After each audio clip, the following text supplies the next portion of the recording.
പ്രിയമുള്ളവരെ, നാടിനെ നടുക്കിയ ദുരന്തത്തിനിരയായ വയനാടിനു വേണ്ടി പ്രത്യേകം പ്രാർത്ഥിക്കുക. ഉത്തര കേരളത്തിൽ വയനാട് ജില്ലയിൽ കുന്നുകളും മലകളും നിറഞ്ഞ മനോഹരമായ ഒരു ഗ്രാമമാണ് മുണ്ടക്കൈ. 200ഓളം വീടുകളും ഒരു പബ്ലിക് സ്കൂളും അടങ്ങുന്ന ഈ ഗ്രാമം പെട്ടെന്നുണ്ടായ ദുരന്തത്തിൽ, ഉരുൾപൊട്ടലിൽ ഗ്രാമം ഒന്നാകെ ഒലിച്ചുപോയി. 200 പേർക്ക് ജീവൻ നഷ്ടമായി. അനേകർ ഇപ്പോഴും മണ്ണിനടിയിലാണ്.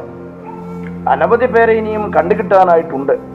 കേന്ദ്ര സംസ്ഥാന സർക്കാരുകളും സേനയും പോലീസും ഫയർഫോഴ്സും സന്നദ്ധ പ്രവർത്തകരും സമീപവാസികളും രക്ഷാപ്രവർത്തനം ഊർജിതമായി നടത്തുന്നുണ്ട്.